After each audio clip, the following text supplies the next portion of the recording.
În calitate de director global de training, misiunea lui Rod Cornwell este de a ajuta clienții Thomas să folosească evaluările noastre, să transforme, zice el, să transforme performanța oamenilor lor și în final al afacerilor lor. El lucrează cu rețeaua globală de distribuitori Thomas pentru a ajuta clienții să recruteze, să păstreze, să dezvolte și să conducă echipe și indivizi performanți. În plus, Rod lucrează cu clienți peste tot în lume, de la corporații multinaționale la cele mai mici întreprinderi și uneori chiar cu grupuri mai aparte, precum preoți sau moașe. El este adesea văzut la evenimente TV și în mass media, demonstrând puterea pe care o au evaluările comportamentale asupra oricărei organizații. Începând cu ianuarie 2008, Rod este implicat în mod activ în creșterea prezenței Thomas International la nivel mondial, ajutând distribuitorii Thomas peste tot în lume să-și dezvolte și să-și sprijine clienții. În 3 cuvinte, Rod Cornwell este dinamic, carismatic și pozitiv. Rod Cornwell! Follow that. Thank you. Two more things. I need your help first of all. Good afternoon, everybody. I'm not quite sure how I'm going to follow that lead up, but thank you very much indeed, both of you. Before we start, I want to create the biggest selfie in Cluj. So can you help me? Let's go. Yes, the biggest selfie from Cluj. Hang on. Yeah. Right, I need everybody to wave. Okay? Wave. Wave. Say hello. Hello. Say ciao. Ciao.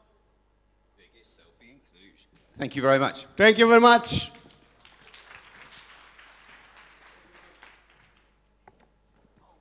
I have PPT? Yes. Thank you. Good afternoon again. Why am I here? What are we going to talk about? I've got a lot of data that I can help you and your organizations with. Allow me to explain. Thomas are the largest privately owned assessment provider in the world.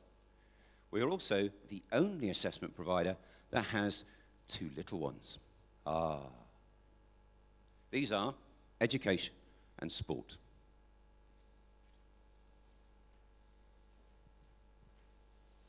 It's working. So, our main part of the business is business to consumer and business to business. Now, can I just see a quick show of hands? Has anybody ever heard of us? Hello, friends. Great audience. So, the main part of the business was established in 1981, and it has grown quite incredibly into 57 different countries currently. We also have a very large presence in terms of languages.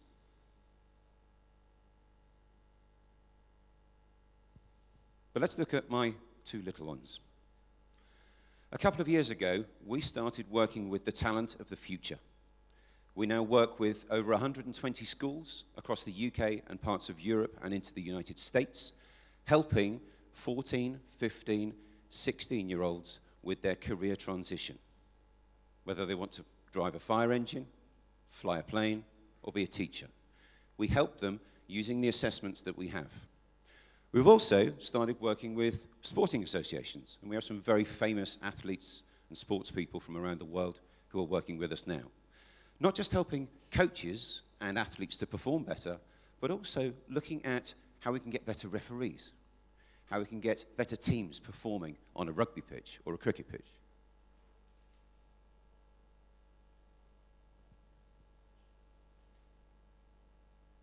So to keep up to speed with all of that, what we have to do is we have to make sure that the assessments that we provide to all of you and 32,000 other companies globally, we have to make sure that we collaborate with some leading universities and other bodies.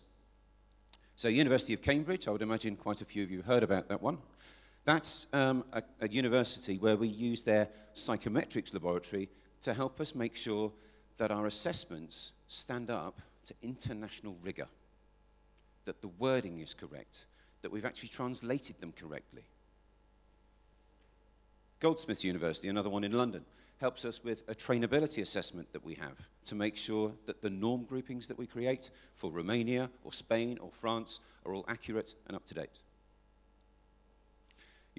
UCL, This is a product that was born there, an emotional intelligence product, which is best of breed. It was designed by a guy called Dr. Dino Petrides, and it is the leading trait emotional intelligence assessment in the world. This is one that's very close to my heart. Anybody ever seen the film Top Gun? Yeah? Everybody seen it? Okay, so West Point is the American US military. And I had the pleasure of meeting a couple of very senior colonels at West Point, and they wanted to use an emotional intelligence assessment to measure emotional resilience in their cadets. Now, West Point Military is one of the top military academies in the world. They chose the one that we designed and created with the help of Dino out of UCL in London. They picked ours because it rose to the top. Now, why am I telling you all this? This isn't why you're here.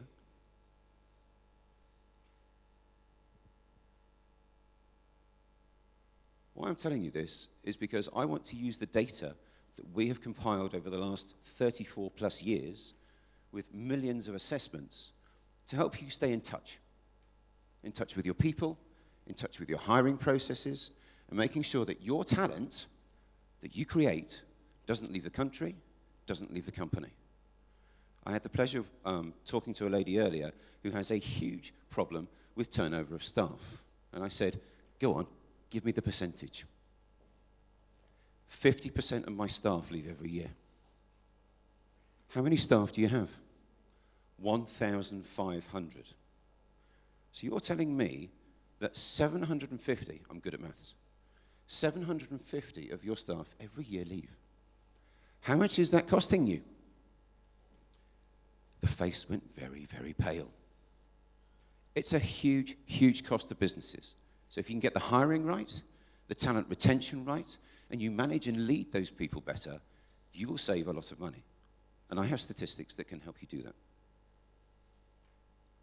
We've gone into gamification. Anybody heard of this? Yeah? Show of hands. This is good fun. This is taking tests and assessments and making them fun. And our development team, based in Oxford, created one based on Star Wars, which is really, really quite something. And if you have the opportunity to come to our workshop later, I might be able to show you. We've also converted from Flash to HTML.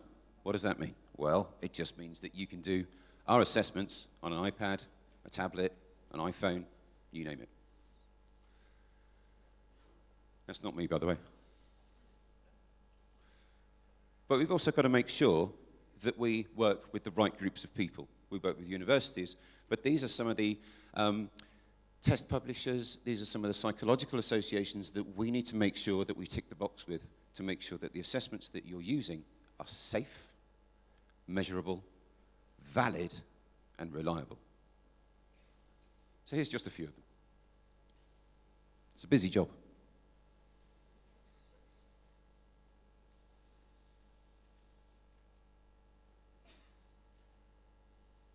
So now let's look at what I really want to talk to you about.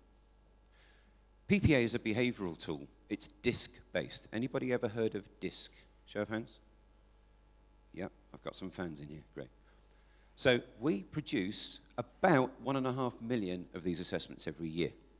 But now what we're getting good at doing with my psychology team is using the data meaningfully. What can we do with it? Well, the screen that you can't see very well there is actually a trend line based in the UK where behaviors in the workplace have changed. So DIS and C, just to recap, what does D stand for? Anybody in the audience? Dominance, thank you. Influence, I.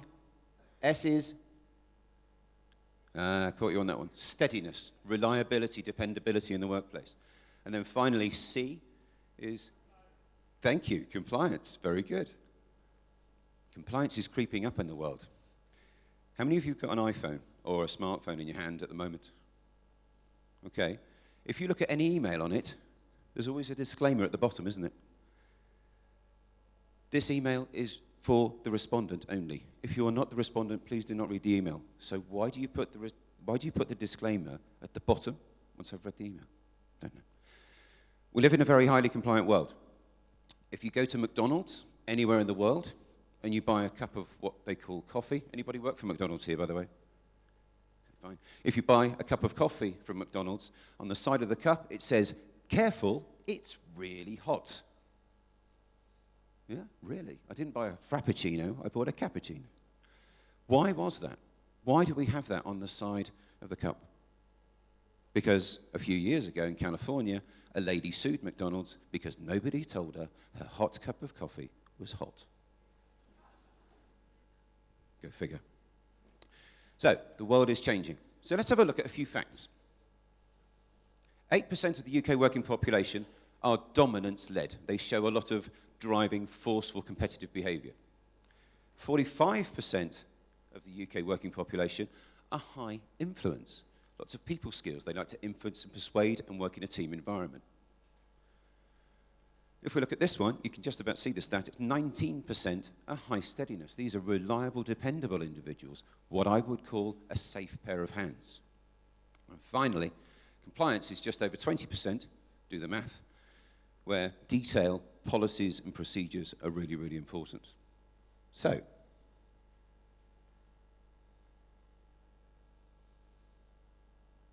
slide will come up. That's the trend line that I tried to show you on a previous slide. You won't be able to see that very well on this screen, I'm afraid. But if you want this information, it will be available afterwards. Come on. Okay, this is basically looking at what has happened over the last 40 years in the UK. Thank you. This is very close to my heart, obviously, because I'm 50. I know, I don't look it. When did the change happen? When did the trend change? Winston Churchill once described us as a nation of shopkeepers. We were very high steadiness. And some of my colleagues in the panel here earlier talked about how people have a job, then they're in a career and they stay with the same company, then you retire, then you die. Last year in the UK, the average person has 19 different jobs leaving full-time education from last year. 19 different jobs. Interesting statistic. So the changing face of Britain, we went from a high steadiness, a high manufacturing business, to a professional services business where high influence and indeed high compliance has crept into the workplace. Now, what does that mean? Well, it means that the people that I'm now working with, I need to manage differently because they have a different profile to the people that I worked with 20 years ago. Global recession hits, and then we have massive problems globally. It's an even bigger problem when we come out of recession, because that talent that you hired and that loyal talent that you kept through tough times suddenly sees a better job over there because there's lots more jobs about and people become more transient. And now all of a sudden, the talent that you hired and you stuck with through those tough times thinks, bye, more money over there, I'm off. And the world's getting smaller. People are working in a lot of different countries now. Within Thomas, I've got people who are flying around all over the world to help with their CVs, to help with their knowledge, and to help with their approach in the future.